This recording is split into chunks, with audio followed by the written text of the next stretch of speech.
Welcome to the Celebrating Women podcast, co-hosted by Mandee Montana and Ashley Fisher, a podcast that celebrates women, their issues, their thoughts, their lives, conversations that celebrate their gifts, their talents, their courage.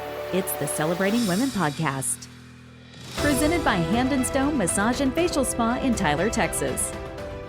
Hey, it's Mandee Montana, and everyone knows the importance of staying hydrated, right? I'm always telling you to drink your water. But did you know your skin needs that hydration too? Oh, yes. Chelsea Everett, the lead esthetician at Hand and Stone Massage and Facial Spa in Tyler, is here to talk a little bit about that today. So you do want to moisturize, of course, morning and night. I always tell my clients to apply your leave-on products by consistency. So thinnest to thickest, the only difference in that is your sunscreen is always going to be last. So you'll start with your toners, your corrective serums, then your hydrating serums, and then you'll go in with your moisturizer after that. I always recommend putting moisturizer on while your skin is a little damp, so that we can really make sure that we're pushing that water into the skin. The moisturizer will also absorb that water and push that back into the skin too. Chelsea, thank you so much. See how the skincare professionals can help you look and feel your best at Hand and Stone in Tyler today. Stop by and make your appointment in the Cumberland Shopping Center or online at handandstonetyler.com. Welcome back to the Celebrating Women podcast. I'm Ashley Fisher. I'm Mandee Montana, and it's just us. It's just us. It's just us. Let's see, we're a few days past the major event that happened in the sky, which there's probably a lot of, I don't know if I should say that, disappointed people out there that really thought the rapture was going to happen. Oh, really? That was not even on my radar, to be honest. It wasn't on mine either, but somebody did crack me up on Facebook on Monday, and they were like, really excited for the rapture today. It's like, you know, I say that. It wasn't on my radar, but then afterwards, my friend, she's a radio personality in Shreveport. She goes by Chica Montez. She had a sign that said, "Welcome, Jesus." I mean, it was really fun. And like a picture of her standing beside it, like, "Welcome." She's hilarious. She's really funny. That is excellent. Yeah. So we had the total eclipse on Monday, and Tyler, Texas was in the path of totality. And it was really cool. It was cool. Where did you watch it? So I got to enjoy it from the privacy of my backyard and nobody else around, and I think that was pretty incredible. I did not invest in the glasses because I thought, you know what, I'm not going to watch it. I'll look outside. It'll be dark for a second. Yay. Mm-hmm. But then as it got closer, I was like, oh, dang, like I do kind of want to see. So I just used my phone and put my phone between it and my eyes and zoomed in, and I was like, oh wow, I can see it. And then of course when it totally blacked out, then I just enjoyed it for the 2 seconds that it was there. For the 2 seconds that it was there. But it was really cool, like maybe more so than I expected it to be. Yeah, I really enjoyed it. I was not like super hyped up about it like some people were, but I was looking forward to it, like within reasonable of like, this is something that's not going to happen again here for like, I don't know, 100 years that will be in the path of totality or something like that. You have to travel. Yeah, and I'm not going to travel for that. No. I mean, if I happened to be on a vacation somewhere and was in it by accident, great, but that's not something I would travel for. So I was pretty excited about it. I called my mom and she was like, eh. She was like, I mean, it's going to get dark outside. It gets dark every day. It's happening at 1:45 in the afternoon. Yeah, she was really like annoyed by all of it. There was a lot of hype. There was a lot of hype. And they watch the local news on a regular basis, which I don't do every day. They do. And so I think that she'd been seeing all of the hype. She was sick of it. And she was just over it. Yeah. But we had glasses. I got glasses for Aaron and I, and we were both at home at our house. And so we were fortunate that the way our house is shaped and the trees and stuff, we had like clear sight from just our patio. So it was really nice to just sit out there and sort of chill and watch the sky slowly darken. And then as it kind of came to totality, I was able to get some pictures and some video of it, kind of like you were saying, to safely like look through my phone. But I sat out there with my glasses and watched it kind of like come across a little bit. It was bizarre, but it's interesting because whether you buy into all of this or not, like Mercury's in retrograde. It's in the microwave, folks. Yeah. There was a full moon lunar eclipse like 3 weeks ago. Yeah. And then we had this total solar eclipse. And so, energy's just a little different out there right now. Well, and then the days following was just like a downpour. The next day, there was a lightning storm that was amazing. I just sat in my driveway and watched it. It was close enough to my house where you would see the crack of lightning and then almost immediately hear it. So it was like, oh, that's really close, So, and it's been raining. Like today's the first sunny day we've had since Monday, I guess. Yeah. So, yeah, that was fun. But there's been phenomena around this. Like, I've noticed technology's being weird. It is being weird. In, like, lots of different places. Like, I've gone to a couple of restaurants, which, no surprise here, Aaron and I are there a lot. But we went to Torchy's, and their whole computer system, like, crashed. I think it was yesterday afternoon. For, like, a short period of time, they couldn't do anything. And, like, I tried to order on my Starbucks app. I swear I hit checkout this morning, and then I put it back in my pocket like I normally do, drove over there. It wasn't there. I didn't check out. So, like, just it's interesting that, like... Yeah, and at the same time, like, I went to a different coffee shop, and their coffee, like, the grinder for the beans wasn't working. And it was just this whole thing. It took her, bless her heart, it felt really bad for her. Took her 30 minutes to just get, a brewed, like, latte kind of a thing. So, which I told her, I said, do not stress. It's fine. I was there to sit for about an hour anyway. Yeah. And when I left, I said, hey, you have an excellent day. I hope it gets better from here. But yeah, it's been kind of strange, just all the different things going on because of that. I guess it's because of that, But it was cool. I was glad that, we got to experience it. My kids they ordered glasses for the whole school. And one of the moms took a video of like the kids seeing it. And I felt bad for them because those kids were screaming their heads off. Look! Oh my gosh! And meanwhile, I'm sitting at home by my pool just in complete and utter solitude. And it was beautiful. But anyway, so yeah, that was the total solar eclipse situation of 2024. And so what's really been on my mind is this whole, I've never looked into this very much. I've heard people talk about it, about Mercury being in the microwave, as I say,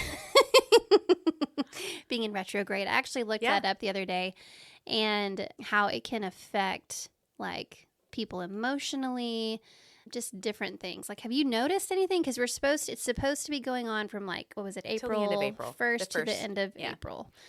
So I've been interested in astrology since I was 7. Okay. So I know my sun sign, moon sign, rising sign, where Venus, Mars, and Jupiter are all in my chart. Gotcha. So yeah, I know a little bit about it. Okay. I've been paying attention to it for a while. And it happens usually like about 4 times a year that Mercury will go into retrograde. So it doesn't actually go backwards. But supposedly it messes with the things that Mercury, in air quotes, Mercury rules, if you ascribe to these things, which is like mental clarity, travel. What am I trying to? Clearly, my mental clarity is befuddled at the moment. So yes, befuddled. It's befuddled. But technology. That's what. That's the word I was looking for. So, like with my app not working, with the point of sale going down at the restaurant, the grinder, not operate. Like I'm like, okay, Mercury's in retrograde. Like interesting. It's just, and it could totally be coincidence. And if you don't believe in any of that, that's totally fine. Just move on about your day. Yeah, not a big deal. But they say that like when Mercury's in retrograde, also like your exes can show up.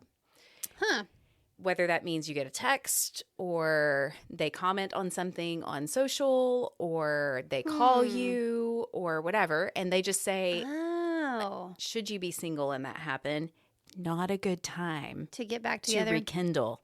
So I have somebody I need to tell that to, because because they've had that. It's very like, and it was so bizarre. So it was so like, dude, for real. Like, it was very bizarre. Yeah. So I need to tell her that. On a positive aspect of that, it's a great time for self-reflection. It's a great time to slow down and like not try to force things, but to just go, okay, let me ponder this. Let me maybe journal it out.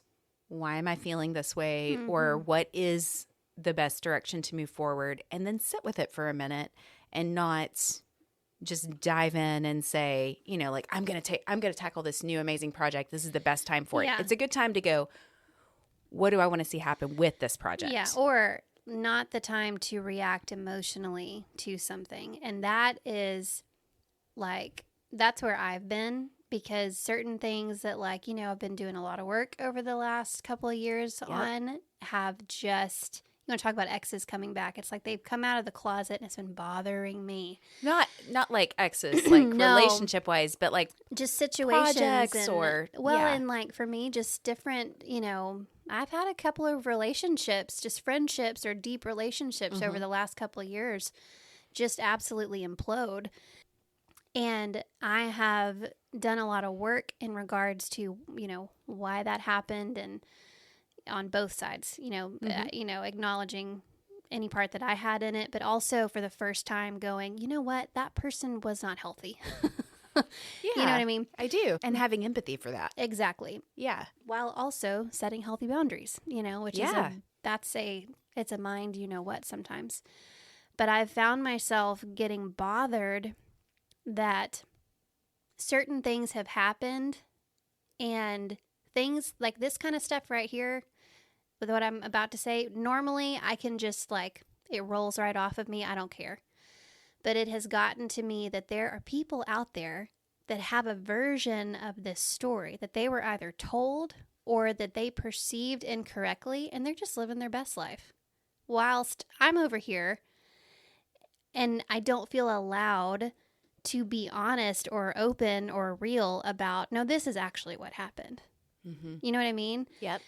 And I found myself like, y'all, there have been so many Facebook posts that I have written and deleted. That's good though. It is, you know, but it's just normally that kind of thing is not so much a struggle for me. I just kind of like, you know what, y'all go do your thing. I know who I am, you know, but it's just been bugging me. And so then with all of this going on with, you know, Mercury in retrograde and eclipse and all this stuff, it's like, you know what? I need to just maybe put things in neutral a little bit, as my mom would say. Yeah. But I follow some accounts. That's the word I'm looking for on Instagram that talk about like astrology and the universe and stuff. And one of them was saying about the eclipse that it can mean like it's a time for like endings, like the ending of a cycle. Like they can set about endings of things and new beginnings of others. So like if you are reflecting on relationships or if you're reflecting on situations, it might mean that it's time to let it go. You know, like let it go in that, okay, I'm going to sit with it and see how it feels. And I'm going to have my version that I do know. Yeah. And I might struggle with this letting go process for a minute, but also it's time, you know. That's what's come up for me. It's been so interesting. Like, I think that with anything that we go through, that it's very important now to feel the feeling when it comes and to process it. And there comes a point where we got to let it go. After you've processed, after you've done the work, then you got to let it go. Yeah. Like not push it down, not bury it. Right. But you have to, like, I've just gotten to this place where it's like, I've been doing my thing. I've been working on healing, and I've been working on, you know, doing that work. Meanwhile, all of these characters in this one particular part of my story, they've just gone on. And I refuse to be stuck in the same section of my story for any longer. And I think that's just a place that we have to get to. And I think a lot of times we want to rush to that point, which is also not healthy. But I think I've just realized, like, okay, Ash, like, you've done the work, you've done the deal. Now it's just time to let it go, you know? And I think with that, I'm finding maybe I have a little trouble holding on to things, letting go of things. That takes me a minute. I don't think you're alone in that. I think that's... That's most people. And I think if you're at all justice oriented, what's been coming up in me is, when do I get to tell my version? You know what I mean? Yeah. Like, they've got their version. When do I get to tell mine? What's the ideal outcome for you in that, you telling your version? Like what would you see happen? That's the thing, that when I really boil down to it, it would really wouldn't do any good, because the people that matter, they don't know and they don't care and it doesn't matter, and the people that need to be let go of, they're not going to change. Yeah, you don't think they would receive it? No. They would still have their story. They would still have it'd be their like story. Teflon. Exactly. It just bounce right off. Oh yeah, and actually it would, in some twisted way, reaffirm their version. You know? I do. Unfortunately. So me, I do. if I look at it as, I'm going to give myself a voice and I'm going to stand up for myself, you have to know who you're dealing with. And there are people in life where you can do that, where you can be like, you know what? We need to have a sit down and we need to talk about this, and I'm going to stand up for myself and I'm going to speak up for myself. And there are people that you have to be able to recognize that no matter, you can talk until you are blue in the face, they are not going to see it any different. That's so true. It's how I feel about political posts on Facebook. This is not helpful for me. This does not make me feel good. This makes me feel icky. And so now, like, I don't see anything. And I'm like, it's not that I'm not aware. I go to other sources for news and make myself aware. Wait, but you mean the people on the keyboards on the Facebook don't often have like the most accurate information? What? I mean, some of them might be very well our informed. news source. I mean, I'm okay with them expressing their opinions. I'm just also okay with me not looking at it. I watched You've Got Mail. You did? I did. Oh, did you like it? I did like it. Yeah. It's not what I remembered, though. Really? Yeah. What was different? I think I see things from that time period now, because it was released in like 2000. Just very differently. It was kind of like you were talking about with Friends. How like you see things through different lenses now than you did before. Did certain things they wouldn't hold up now? Well, I just felt like Tom Hanks's character was like kind of chauvinistic, more than I remembered. Yeah. Even when he was behaving well. Really? Yeah, and it Tell me. surprised me. Tell me. Well, like when the fact that he like kind of lied to her through the whole process, even after he realized like she was shop girl, and he was like telling her, I've got a project that I'm still working on. Yeah. And then like at the end of the movie, it's just all okay. Yeah. Like she wanted it to be him, but also like I felt like it just didn't have emotional depth for Meg Ryan, is what I guess I should say.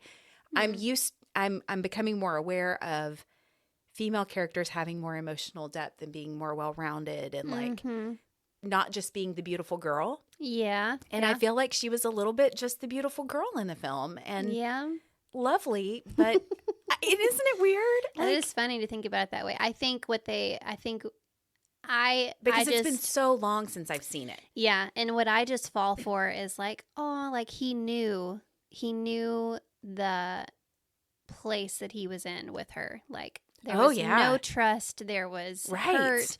And so the thought to me has always been, and I don't even condone lying as a means to whatever, but it was like he's winning her heart because he knows if he comes right out and says it, it's going to be done deal. Like she's going to be like, screw you and all this stuff.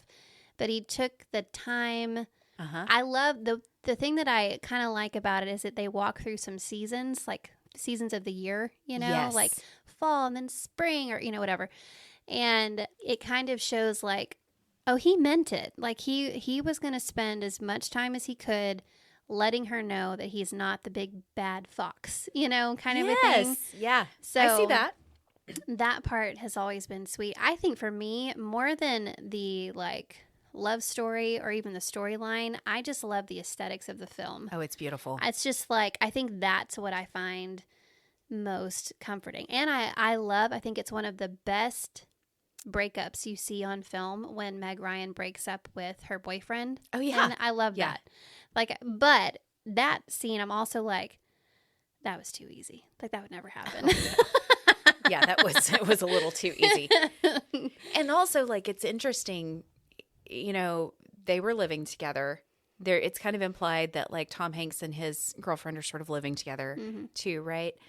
And yet, they're emailing someone on the internet that they don't know. There was a little bit of that, too, that I was thinking about where I was like, that was new. Yeah, very. that was like nobody did that when that film came out, right? Yeah.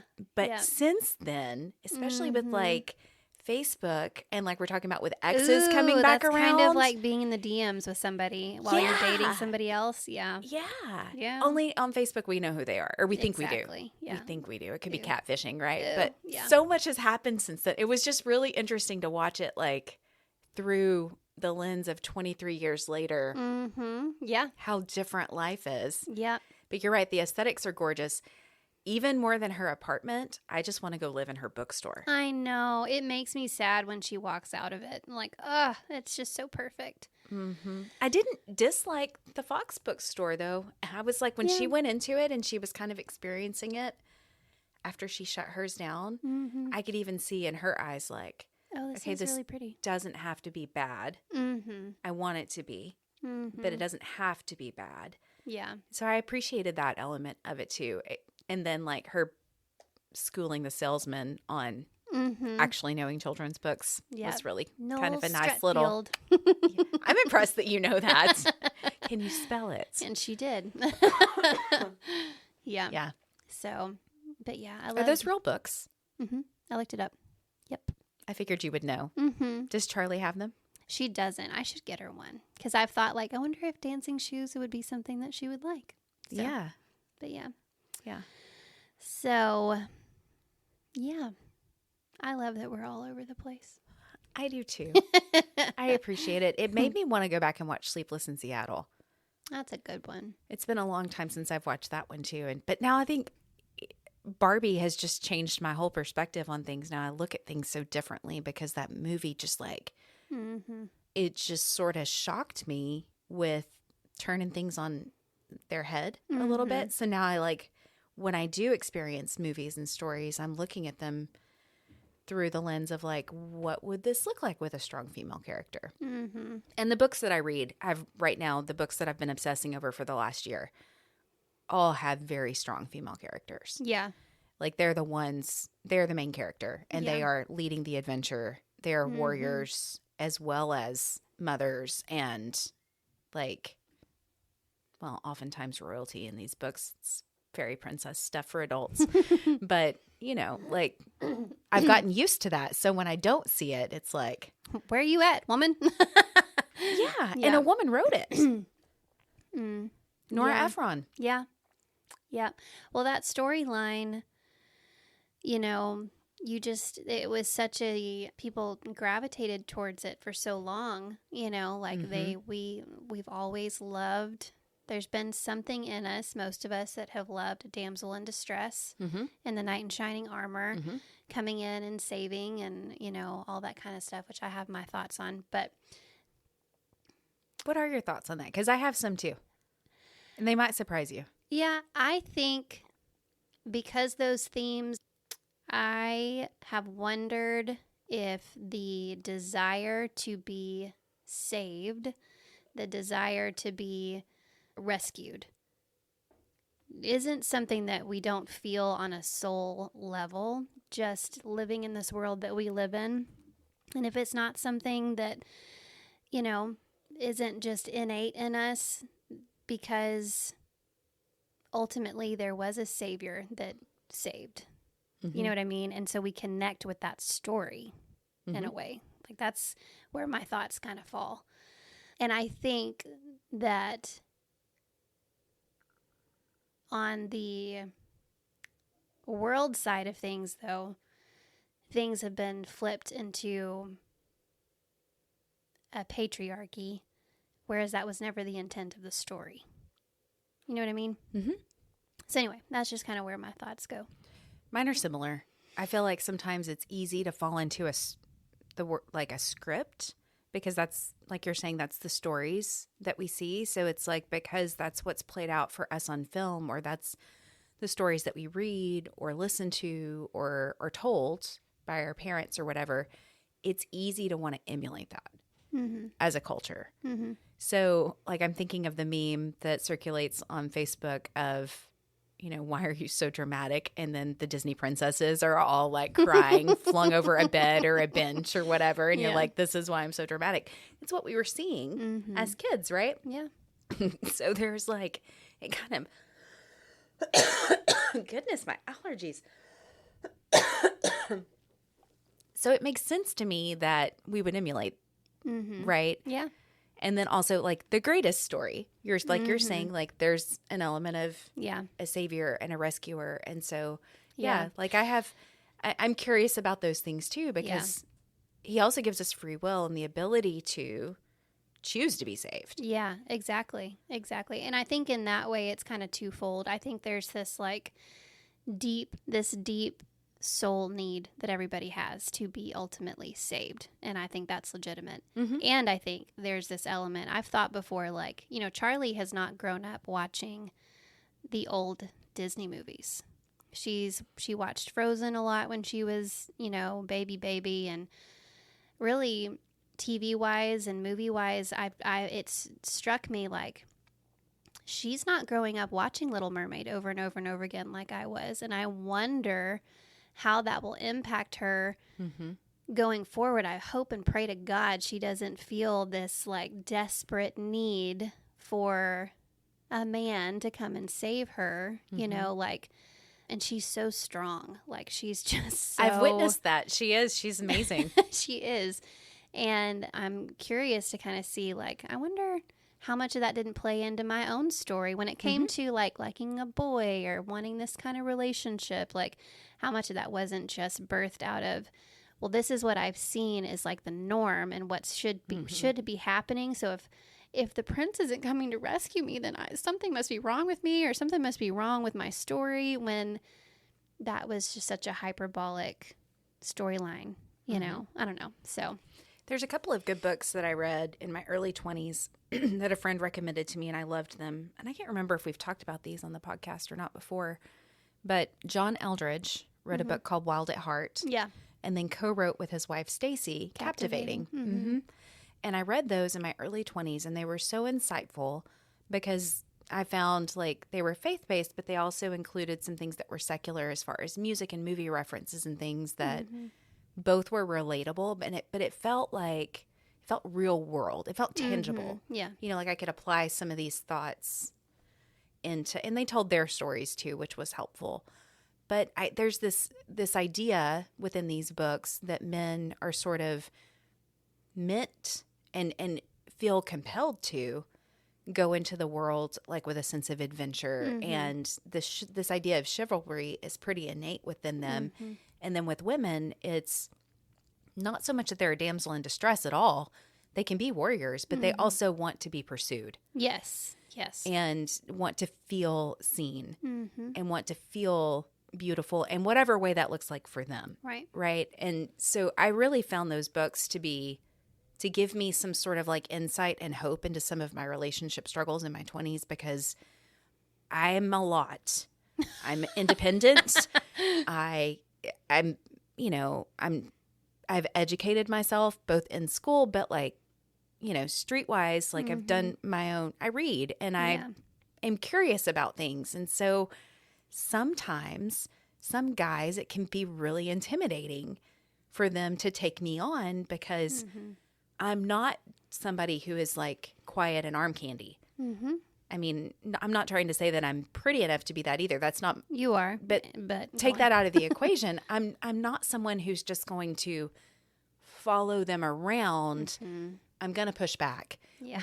And not even intentionally. It's just how I'm wired. Yeah. It's how I've always been, even as a little kid. And so, but I do want to be pursued. I know. I want to be cared for. I have that desire of like, I want to be taken care of. I don't mind taking care of him too, but I also want to be taken care of. Yep. And figuring out where that balance is, I felt like those books were just really helpful. Yeah. I read thinking it through. Captivating. I think I started Wild at Heart and I never finished it. But yeah, you know, that's just such a like tender balance in there that we really didn't get a good example of with the movies, books, you know, pop culture. Like we just didn't get like what does that woman need? The one that's not going to be okay with just status quo and being arm candy, or whatever. But she's got a mind of her own, and she's got some thoughts, and she's got opinions that should be heard. But she also would like to be cared for. I saw like a reel on Instagram the other night, and I sent it to Bradley. That's like it's become like a love language thing. We send each other funny reels and stuff. Aww. But it was like, it's the strong women you got to really make sure that you take care of. And like the reel is like this couple, she walks in and he has a piece of candy and she takes it and he throws her over his shoulder, plops her in the bed, tucks her in tight, and she's just sitting there eating her candy. But he was like, these are the women you got to look after because they are gangsters when it comes to their strength. But that's the one you got to take care of, like you've got to, I just thought it was a sweet thought, like, because sometimes I think people perceive strength in women to be like a porcupine edge, like you can't touch us. And it's like, no, we're strong. So we need TLC, maybe even more so than like others kind of thing. Yeah. If that makes sense. It can be a lot. My poor husband. He's, I remember when we started dating, at the time I was on the air, and I thought, I knew then from just the radio perspective of, I live a public life. Mm-hmm. You're taking a lot on in that. But I think I hid some of the other parts of me that he was also taking on. I think those came out later. Bless him. Yeah. It's a lot. Yeah. And, I think like, I know what it feels like to be dubbed the loudmouth, not a loudmouth, but opinionated, strong-willed woman in the room by men. Have you? Yeah. Have you been? Yeah. It was a situation where I had been very, very agreeable over a long period of time. Mm-hmm. And the first time that I voiced hey, yeah, no, that's when it went from she's great, she's awesome, she's this, she's that, to, oh, she's just strong-willed and opinionated. Like, really? Mm-hmm. Okay.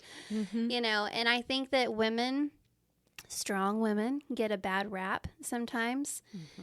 And I think that on the flip side of that, if you know that you are strong, I think you have to be more aware of how you have to communicate what you need. For sure. You know what I mean? Because otherwise, people might not know, or they might not be aware of like this certain moments where it's like, no, I'm really just needing some like tender loving kindness, please, or just some understanding, or I need you to take over. Mm-hmm. Because even a strong woman doesn't want to be at the helm every single day. No. And I think that if you don't communicate that, then a strong woman can become demanding because she doesn't ask for it early enough. Mm-hmm. Then it becomes a demand. I'm like, no, you will take over. Mm-hmm. I'm leaving. Yeah. Or like whatever. Yeah. And I've been known to do that in situations too. Like, I'm out. Mm-hmm. I mean, you back me into a corner enough and I'm out. Like, if you're not going to be willing to compromise or have a conversation, peace. Yeah. Sometimes that's strength and sometimes that's pettiness. And I think that we've got to be in our strength humble enough to call an ace, and to call ourselves to the carpet when we need to. Mm-hmm. And just because we're strong don't mean we're always right. Right. And that's another thing I'm going to have to help Charlie understand. Like, just because you feel strongly about something does not mean that you are right or that you're seeing it from every angle. And, I think that, again, that's just, it kind of all goes back to just that self-awareness, like, all right, in this situation, I have this flaring up and I know myself, I could really get in there and I could really fillet this person with my words. But what is strength in this moment? Mm-hmm. All right, friend, how do we wrap this up? So if Mercury's in the microwave or retrograde or whatever, and we've just had an eclipse and it's a season of self-reflection and letting go, maybe it's time to let this episode go. Yeah, I think so. The Celebrating Women podcast wants to hear from you. Email us a voice message to celebratingwomenpodcast@gmail.com. We would love to hear your story or the story of an incredible woman you know. Become part of the conversation on social media. Facebook.com/Celebrating Women Podcast. On Instagram, search Celebrating Women Podcast. The Celebrating Women Podcast has been presented by Hand and Stone Massage and Facial Spa in Tyler, Texas. Book your appointment today. Stop by the spa in Cumberland Shopping Center or online at handandstonetyler.com. The Celebrating Women Podcast is created and hosted by Mandee Montana and Ashley Fisher. Support the show for as little as $3 per month at celebratingwomenpodcast.buzzsprout.com or visit our show notes. Thank you for listening, and don't forget to subscribe to the Celebrating Women Podcast.